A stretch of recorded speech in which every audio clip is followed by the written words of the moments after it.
സുഹൃത്തുക്കളെ, ചിലർ പറയാറുണ്ട് മനുഷ്യൻ മണ്ണിൽ നിന്നാണ് സൃഷ്ടിക്കപ്പെട്ടത് എന്ന്. അത് ഖുറാനിൽ പറയുന്നുണ്ട് എന്നും അവർ പറയുന്നു. പക്ഷേ ഈ പറയുന്ന വാദങ്ങൾ എല്ലാം ശാസ്ത്രീയമായ കാര്യങ്ങളാണോ അതോ കപട ശാസ്ത്രവാദങ്ങളാണോ എന്ന് നമുക്ക് നോക്കാം. ഖുറാനിൽ പറയുന്നു, സൂറത്തുൽ മുഅ്മിനൂൻ 12-ാം ആയത്ത്, നാമാണ് മനുഷ്യനെ മണ്ണിന്റെ സാരത്തിൽ നിന്നാണ് സൃഷ്ടിച്ചത്. ഇത് പലരും ശാസ്ത്രം പറഞ്ഞതുപോലെ ശരിയാണെന്ന് കാണിക്കാൻ ശ്രമിക്കുന്നു. അവർ പറയുന്നു, മണ്ണിലും മനുഷ്യ ശരീരത്തിലും ഒരേ മൂലകങ്ങൾ ഉണ്ട് എന്ന്. അതുകൊണ്ട് മനുഷ്യൻ മണ്ണിൽ നിന്നാണ് ഉണ്ടായി എന്ന് അവകാശപ്പെടുന്നു. പക്ഷേ അതാണ് വലിയ തെറ്റ്. മണ്ണിൽ കാണുന്ന മൂലകങ്ങൾ ഓക്സിജൻ, കാർബൺ, ഹൈഡ്രജൻ, നൈട്രജൻ ഇവ എല്ലായിടത്തുമുണ്ട്.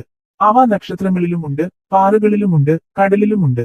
മൂലകങ്ങൾ ഒരുപോലെയാണെന്ന് പറഞ്ഞാൽ അതുകൊണ്ട് ജീവൻ മണ്ണിൽ നിന്നാണ് ഉണ്ടായത് എന്ന് പറയാനാവില്ല. മണ്ണിലെ മൂലകങ്ങൾ കല്ലുപോലെ കിടക്കുന്ന രാസഘടനയാണ്. മനുഷ്യന്റെ ശരീരത്തിൽ അതേ മൂലകങ്ങൾ കോശങ്ങളായി, പ്രോട്ടീനുകളായി ആയി ക്രമീകരിച്ചിരിക്കുന്നു. മണ്ണിൽ DNA ഇല്ല, ജീവസൂത്രണ വ്യവസ്ഥയുമില്ല. അതുകൊണ്ട് ഈ വാക്ക് ശാസ്ത്രീയ സത്യമായി കാണാനാവില്ല. അത് ഭാവന സങ്കല്പമാണ് മാത്രമാണ്. ഖുറാനിൽ മറ്റൊരു വാക്യത്തിൽ പറയുന്നു, സൂറത്തുൽ ഹജ്ജ് 5-ാം ആയത്ത്, മനുഷ്യരെ, നിങ്ങൾക്ക് സംശയമുണ്ടെങ്കിൽ നോക്കൂ, നാമാണ് നിങ്ങളെ മണ്ണിൽ നിന്നാണ് സൃഷ്ടിച്ചത്. ഇതും അതേ ആശയമാണ് ആവർത്തിക്കുന്നത്. പക്ഷേ ശാസ്ത്രം പറയുന്നത് വ്യത്യസ്തമാണ്. മനുഷ്യന്റെ ഉത്ഭവം മണ്ണിൽ നിന്നല്ല, വളരെ നീണ്ട പരിണാമ പ്രക്രിയകളിലൂടെയാണ്. ജീവൻ ആദ്യം രൂപപ്പെട്ടത് കടലിന് അടിയിൽ നടന്ന രാസപ്രവർത്തനങ്ങൾ വഴിയാണ്. മണ്ണിൽ നിന്ന് നേരിട്ട് ജീവൻ ഉണ്ടാക്കുക അല്ല ചെയ്തത്. മണ്ണിൽ ചില ഘടകങ്ങൾ ജീവൻ ഉണ്ടാകാൻ സഹായിച്ചിരിക്കാം. പക്ഷേ മണ്ണ് മനുഷ്യനെ സൃഷ്ടിച്ചു എന്ന് പറയുന്നത് ശാസ്ത്രീയമായി തെറ്റാണ്.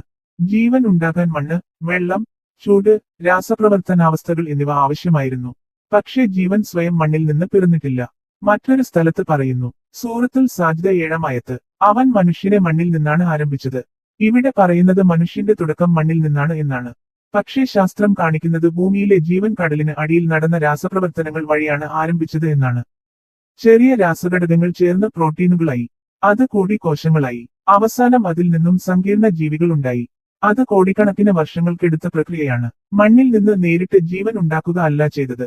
മറ്റൊരു വാക്യത്തിൽ പറയുന്നു, സൂറത്തുൽ ഫുർഖാൻ 54-ാം ആയത്ത്, അവൻ മനുഷ്യനെ വെള്ളത്തിൽ നിന്നാണ് സൃഷ്ടിച്ചത്. ഇവിടെ മണ്ണ് എന്ന് പറഞ്ഞതിനു പകരം വെള്ളം എന്നാണ് പറയുന്നത്. ഒരു ഭാഗത്ത് മണ്ണ്, മറ്റൊരു ഭാഗത്ത് വെള്ളം, അതിനാൽ ഇതിൽ തന്നെ വ്യത്യാസമുണ്ട്. അതിനാൽ മനുഷ്യ സൃഷ്ടിയുടെ കാര്യത്തിൽ തന്നെ ഖുറാനിൽ വൈരുദ്ധ്യങ്ങൾ കാണാം. ശാസ്ത്രം പറയുന്നത് വെള്ളം ജീവൻ നിലനിർത്താൻ ആവശ്യമാണ് എന്നതാണ്.